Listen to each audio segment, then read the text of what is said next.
कहाँ भला समझता है उसको यहाँ पर बताते हैं। कहाँ पर अपना भला समझता है, विकास समझता है, अच्छा समझता है कि यहाँ हमारा भला होने वाला है और यहाँ हमारा भला नहीं होगा, बुरा होगा, ऐसी उसकी सोच है। तब कह रहे हैं कि अंतरात्मन के लिए अंतरात्मना, जो अंतरात्मा में उतर चुके हैं, जिन्होंने बहिरंगपने का त्याग कर दिया, उनके लिए सही निर्णय करना चाहिए। बहिरात्मा की क्या सोच होती है तो ये यहाँ पर बता रहे, तो हमेशा क्या सोचता है तो इस कारिका के माध्यम से बताते हैं। मूढ़ात्मा यत्र विश्वस्त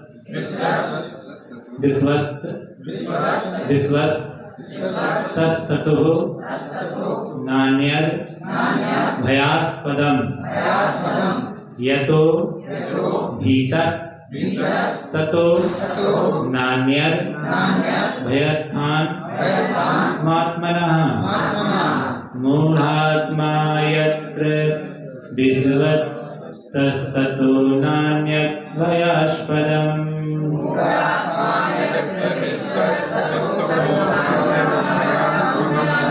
मूढ़ात्मा यत्र विश्वस्ततो नान्यद भयास्पदम यतो भीतस्ततो नान्यद भयस्थानमात्मनः मूढ़ात्मा यत्र विश्वस्ततो नान्यद भयास्पदम यतो भीतस्ततो नान्यद भयस्थानमात्मनः।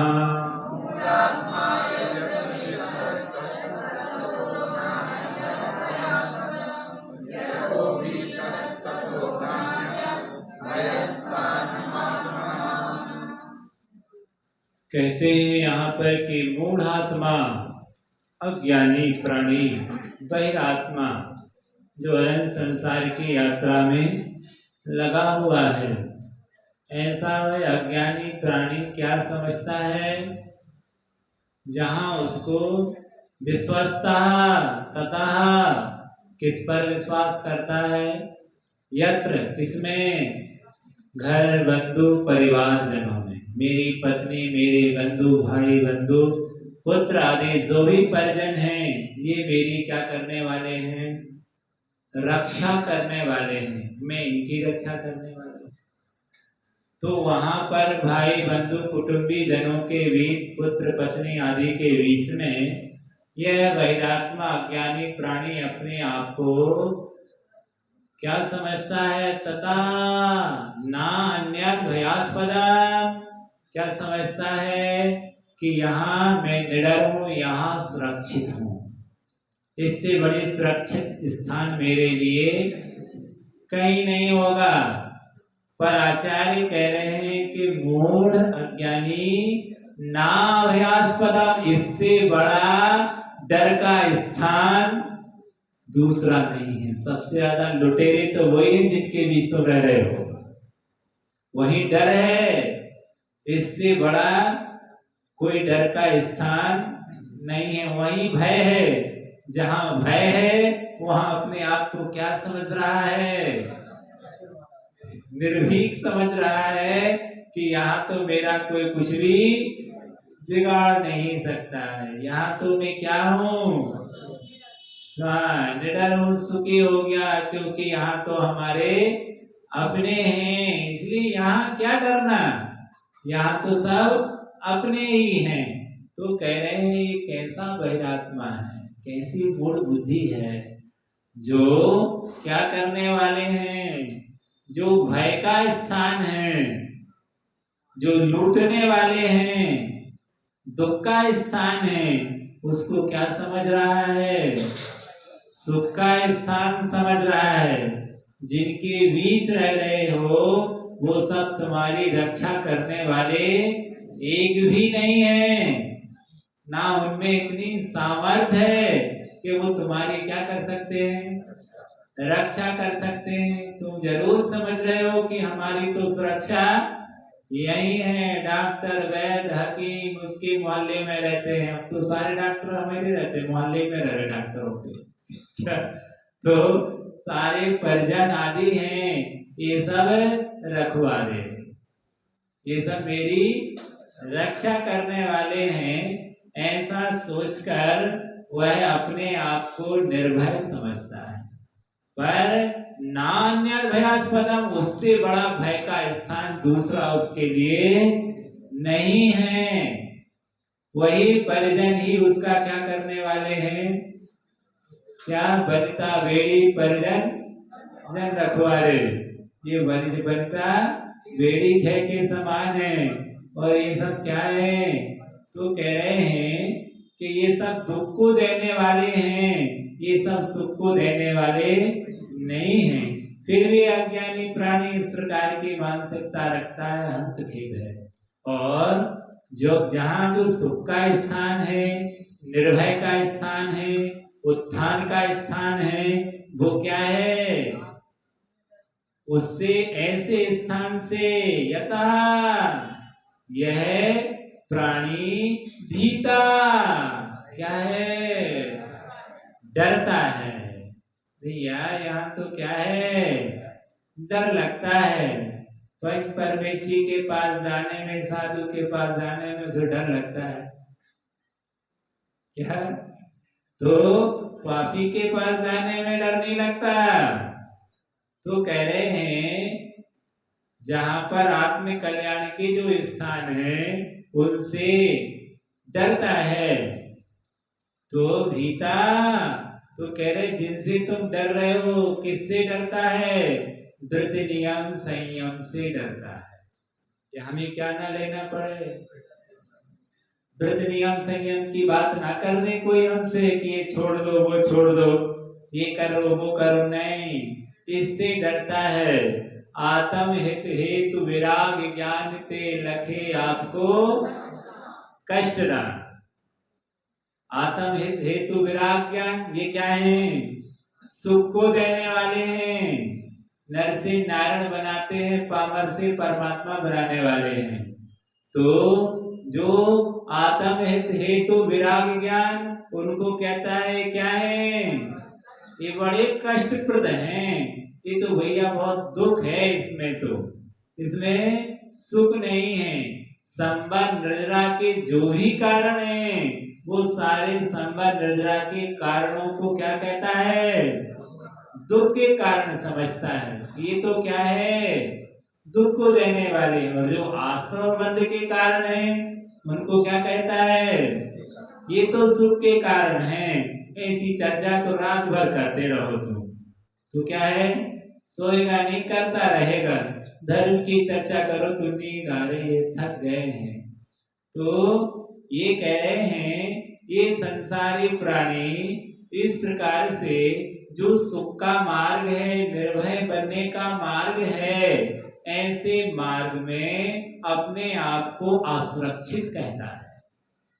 और कहते जहां किंचित भी भय नहीं है, नान्यात भयास्थान आत्मनः, आत्मा के लिए इससे बड़ा अभय का मार्ग, इससे बड़ा अच्छा मार्ग जो है कोई दूसरा नहीं हो सकता है। निडर, इससे बड़ा कोई स्थान नहीं है जहां तुम्हारा कोई बल भी बाका नहीं कर सकता है। पर उसको क्या समझ रहा है कि यहाँ तो हमारी पिटाई ही होना है, और वहां हमारी जहाँ धुनाई होना है, वहां धुलाई होना है। वहां कह रहा है यहाँ तो अच्छा है हमारे लिए। तब कहते हैं ऐसी है मोही बहिरात्मा की क्या है, दृष्टि है, पर अंतरात्मा की दृष्टि अलग है। वो हमें क्या समझता है कि ये सब वनिता बेड़ी है, परिजन जन रखवाले हैं, हमारे कल्याण में क्या है, ये बाधक हैं। जब तक इनके साथ रहेंगे तब तक हमारा कल्याण कभी नहीं होगा। ये रोकेंगे उस मार्ग में जाने से, हमें कभी जाने नहीं देंगे, क्योंकि इनका ऐसा मोह है, उस मोह के कारण वो हमें आगे बढ़ने देंगे। हमारा हितैषी कौन है? धर्म ही हमारा कल्याणकारी है, परमेष्ठी ही हमारा कल्याण करने वाले हैं। भले हमें उनकी डांट मिले, उनकी डांट भी हमारा भला करेगी। और यहाँ की असहमी का मालपुआ भी तुम्हारा बुराई का ध्यान रखना। साधर्मी की डांट फटकार भी क्या तुम्हारा कल्याण हो जाएगा। उसकी सुबह शाम डांट भी मिलेगी तो भी तुम्हारा कल्याण हो जाएगा। वो मालपुआ भी खिलाएगा तो भी तुम्हारा अकल्याण होगा, भला नहीं होगा। उसकी डांट भी मिले तो भी पढ़ो दरबार में धक्का के खाओ। पढ़ो कितनी चोटें पड़ी तो भी दुख वहां का तुम्हें सुख का कारण बनेगा। महाराज पास जाते सुख मिलता कि दुख मिलता है?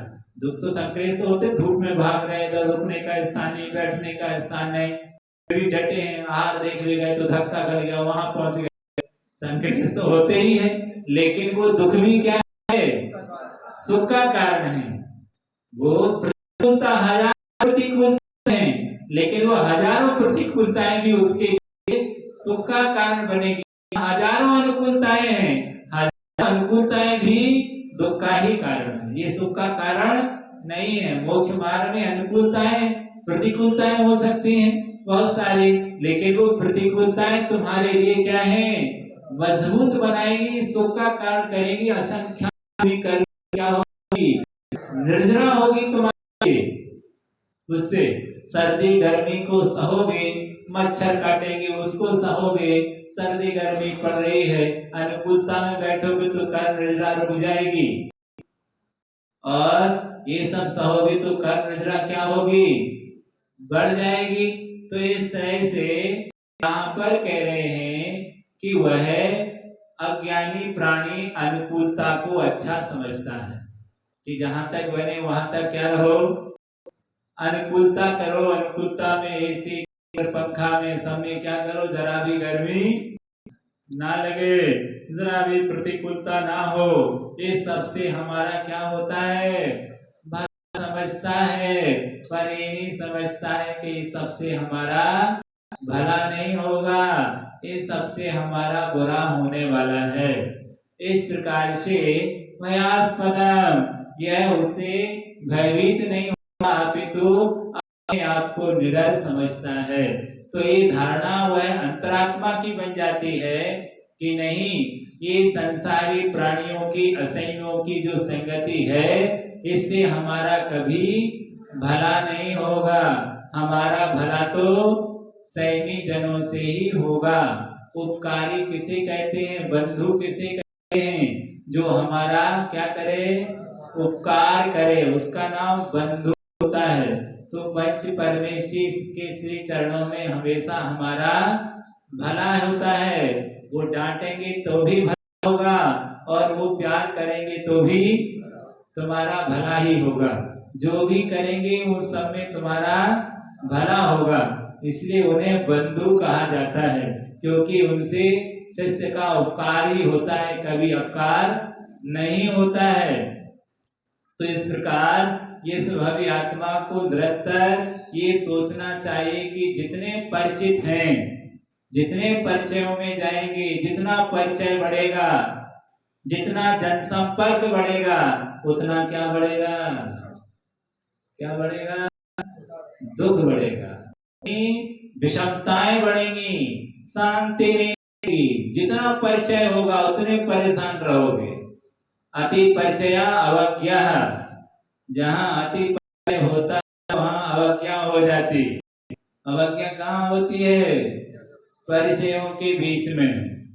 तो कह रहे हैं जितना परिचय बढ़ेगा, जितना जनसंपर्क बढ़ेगा, क्योंकि ये प्राणी जनसंपर्क में सुख मानता है। मुझे कोई नहीं जानता, आप हम सब जानते भैया, हम परेशान रहते, हमें कोई जानता नहीं है। समझते नहीं जानने का सुख क्या है, कितना बड़ा है। जिनको जानते उनको देखो कितनी परेशानियां हैं। जितना जनसंपर्क है उतने परेशान रहते हैं। तब यह यहाँ कह रहे हैं कि आपका सुख, आत्मा का सुख सबसे पर पदार्थों से हटने में, ना कि पर पदार्थों की ओर जाने में सुख है। जाने में नहीं है, पर पदार्थ से अंदर में आने में ही सुख है। उस बात को यहाँ पर बता रहे हैं कि इस प्रकार का भाव हमें हमेशा रखना चाहिए। जितने लोग आएंगे, जितना राग बढ़ेगा, उतने विकल्प हमें बढ़ते चले जाते हैं। अब कहीं जाना है तो भी तो जाना है तो आकुलता तो लगी रहती है, अब जाना है, अब जाना है, अब जाना है। जाने की आकुलता परेशान करती है। अब जाके वहां पहुंच गए, वहां के बाद लौटने की आकुलता लग गई। यानी आकुलता तो चलती ही रहती है। इसलिए आने जाने का विकल्प ही क्या है, दो अपने में ठहरने का प्रयास करो। जितने विकल्पों से हटोगे उतना ही सुख मिलेगा, उतने ही आप अपने आप को समय दे पाओगे और अपने आप में ठहर पाओगे।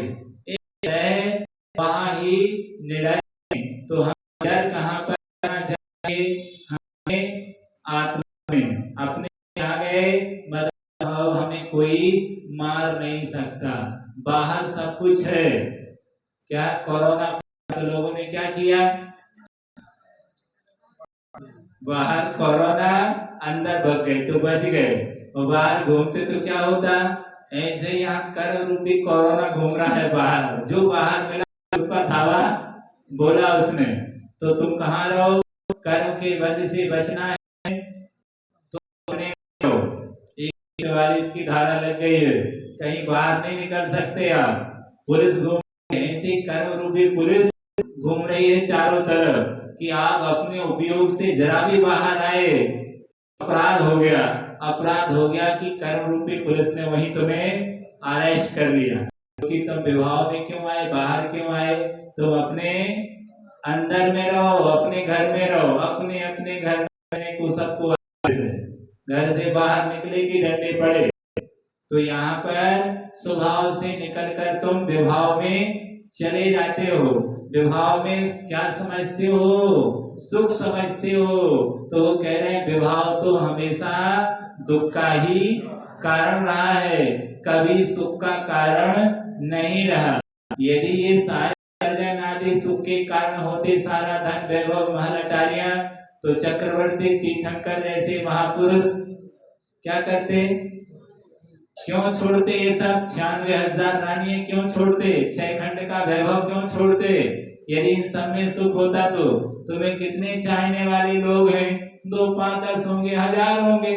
वहां तो लाखों करोड़ों जिनकी कोई गिनती नहीं है, इतने चाहने वाले थे, फिर भी छोड़ करके चले गए। क्योंकि उन्हें क्या नहीं मिला, सुख नहीं मिला है। वो कह रहे हैं हमें निडर पता पानी है। यदि हमें अपनी रक्षा करनी है तो अपनी रक्षा के लिए तो हमें अपने आप में ही आना होगा। तभी हम क्या कर सकते हैं, अपनी रक्षा कर सकते हैं। और जो अपनी रक्षा कर सकता है वही सारे जगत की रक्षा कर सकता है। जो अपनी रक्षा नहीं कर सका कर्म बंध से, वो तुम्हारी रक्षा कैसे करेगा? इसलिए पंच परमेष्टि का ध्यान क्यों करते हैं, रागी जी का ध्यान क्यों नहीं करते? क्योंकि उन्होंने अस्त्र और बंध से अपनी क्या की है, रक्षा की है। कि वो अस्त्र बंध से उन्होंने रक्षा की है कि अब हमें अस्त्र बंध नहीं होगा।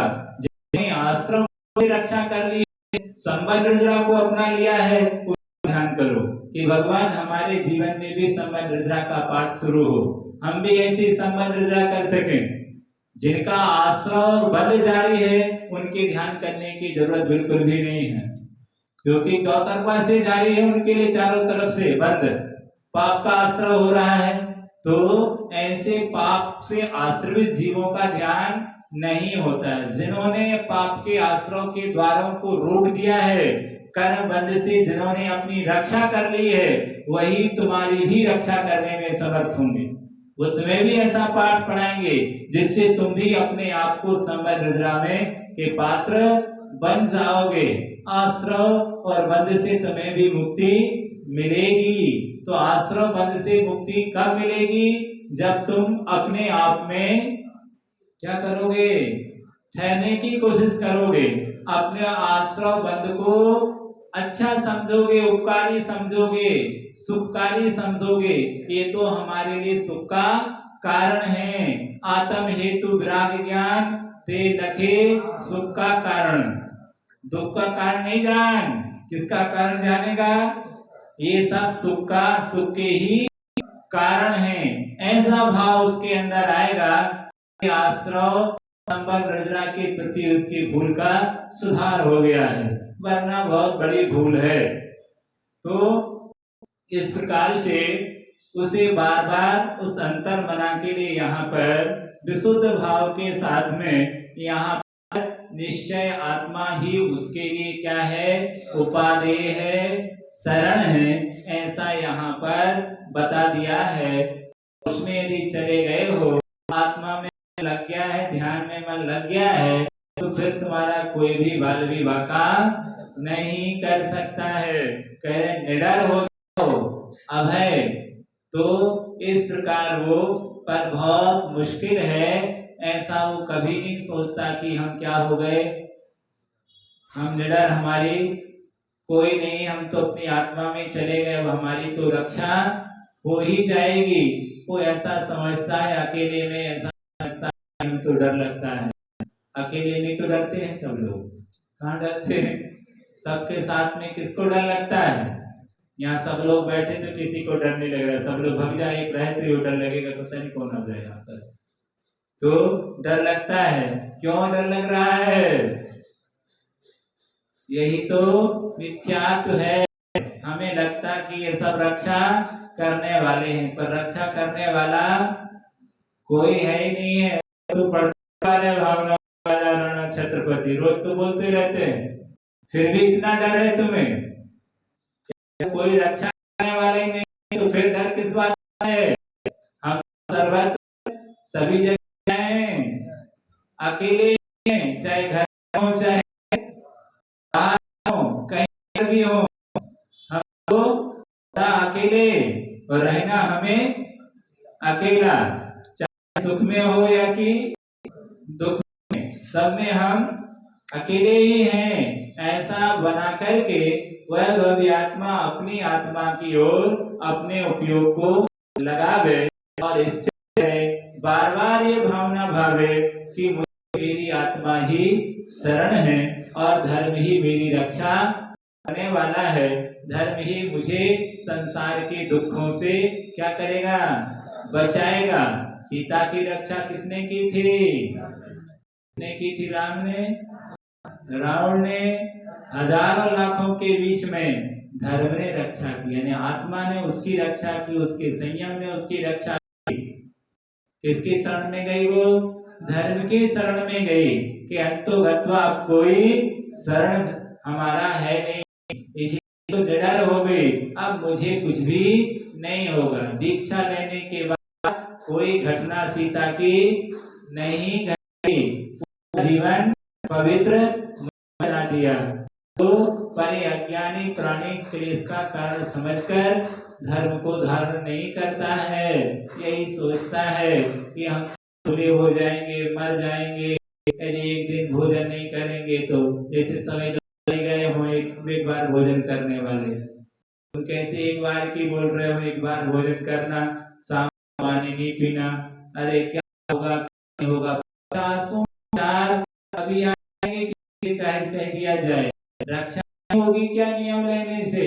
आज से दवाई छोड़ दो, ये छोड़ दो, वो छोड़ दो, हमारी रक्षा कैसे होगी? जैसे दवाई रक्षा नहीं होगी, क्या निमित्त क्या है? आयु कर्म नहीं होगा तो कौन रक्षा करेगा? ये सारी चीजें निमित्त हैं, ऐसा चिंतन चाहिए।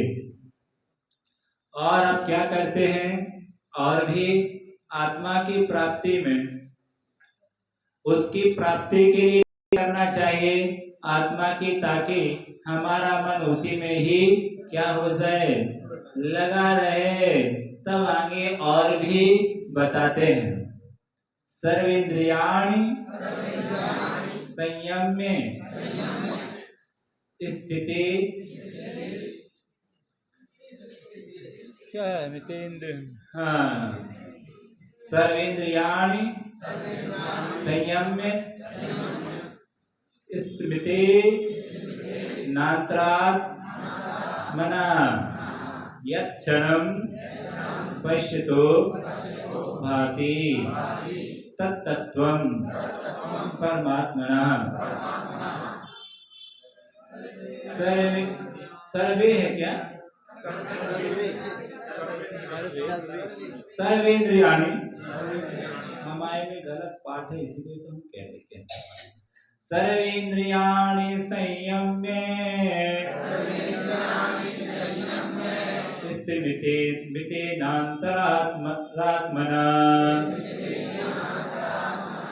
सर्वेन्द्रियाणि संयम्य स्थितेनान्तरात्मना यत्क्षणं पश्यतो भाति तत्तत्त्वं परमात्मनः।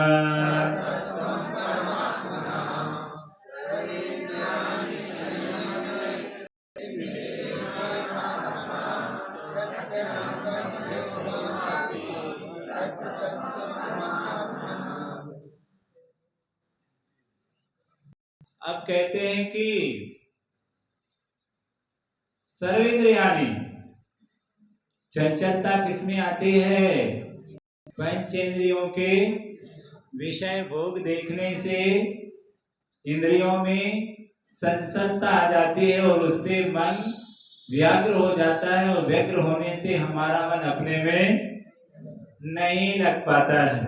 इंद्रियों की चंचलता होने से, असंयम होने से, इंद्रियों कंट्रोल नहीं होने से, तब हमारे लिए हम कैसे मन को स्थिर करें? तो सबसे पहले इसको कंट्रोल में करो।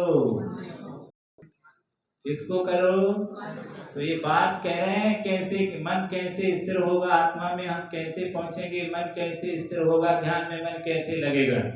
तो ध्यान में मन जब लगेगा जब कान की नहीं सुन चलेगी, आँख की नहीं चलेगी, नाक की नहीं चलेगी, जिह्वा की नहीं चलेगी, रसना इंद्रिय की नहीं चलेगी, इंद्रिय की नहीं चलेगी, तो फिर किसकी चलेगी? फिर तभी चलेगी। और हम इंद्रियों की चलेगी तो फिर एक मयान में दो तलवार नहीं समाती कि एक साथ क्या हो जाए, आत्मा भी हो जाए और संसार भी सज जाए।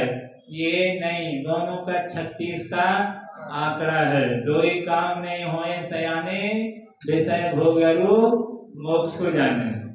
तो दो काम कैसे हो जाएंगे कि मोक्ष भी जाना है और संसार भी जाना है? तो कह रहे हैं कि ये दो काम नहीं हो सकते हैं। दोनों के लिए स्थिर करने के लिए क्या करना पड़ेगा? एक को तो छोड़ना ही पड़ेगा। अब स्थिर करना है अपने आप को, तो आंखों की, इंद्रियों की जो प्रवृत्ति है विषय भोगों की, उनकी विषय भोग की प्रवृत्ति से उनको क्या करना है? हटाने का प्रयास करो। ये इंद्रियों में चंचलता बनी रहेगी तो आनंद नहीं आएगा। बार बार प्रवृत्ति होगी, बाहर की ओर होगी।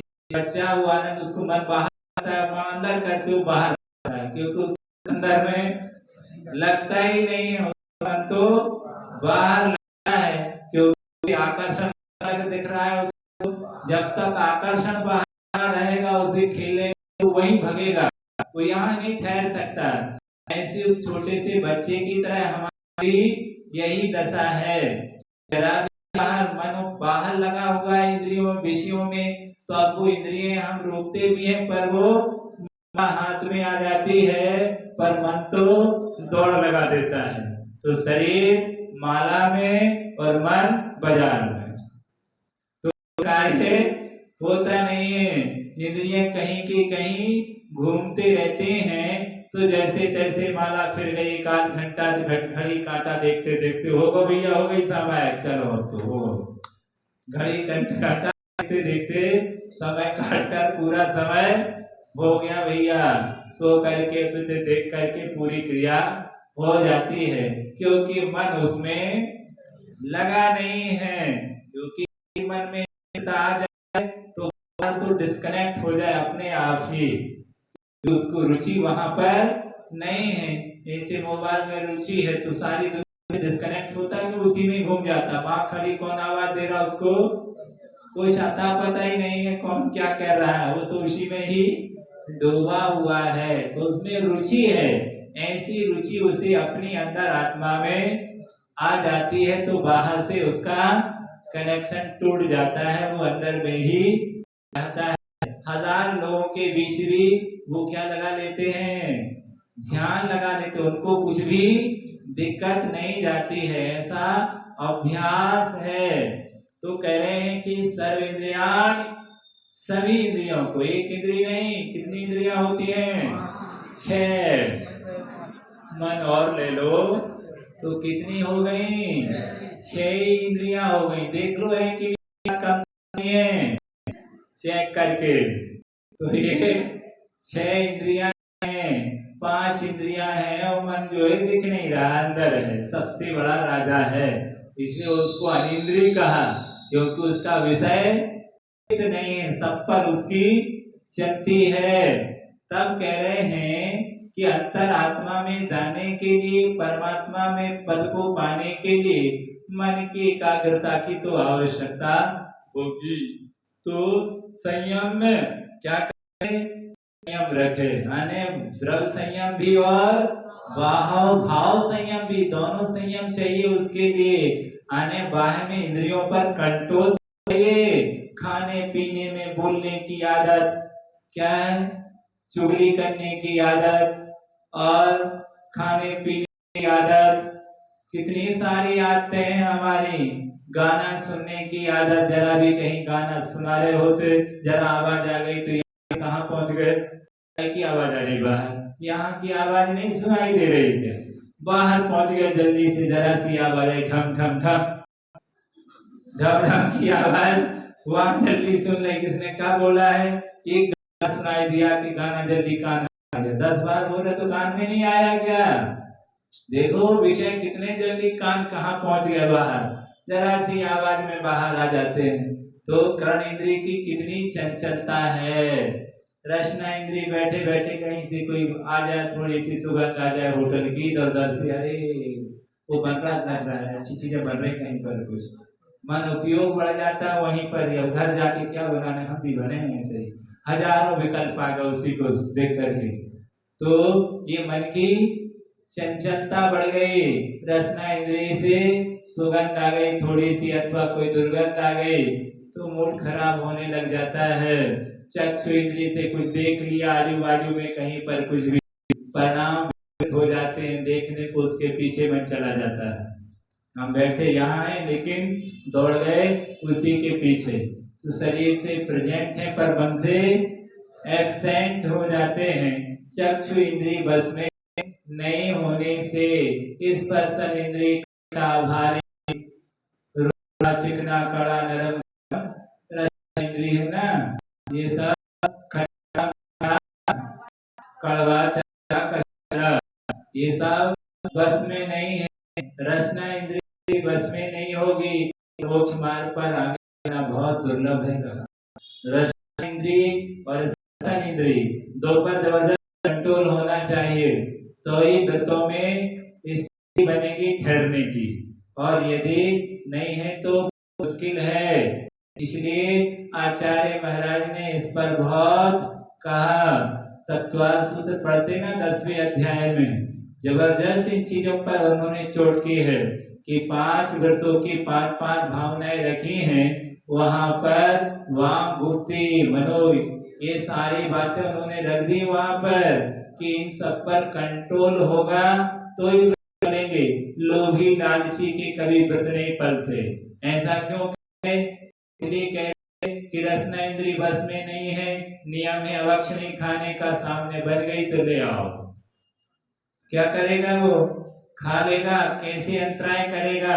अब भैया बाहर गए हैं, लोभी है, भूख लगी है, तो भैया आपत्ति काले मर्यादा नास्ती, तो क्या कर लो, अब बाहर है तो खा लो पी लो, कहा जा रहा है जब जे हैं तो भैया एक आध माला और एक्स्ट्रा फेल रहे हैं, क्या कर रहे हैं। तो इस तरह से कह रहे हैं क्रोध लोभ भीरुत्व हास प्रत्याख्यान भाषण से पैस क्रोधी लोभ लालची और हंसी मजाक ठिठिली करने वाला, ये लोग दूर रहे संयम के मार्ग से, इनसे संयम पल नहीं सकता। हंसी मजाक करने वाला झूठ बोलेगा, क्योंकि तरीका जब तक ताल नहीं बनाएगा तब तक मजा नहीं आएगा उसके लिए।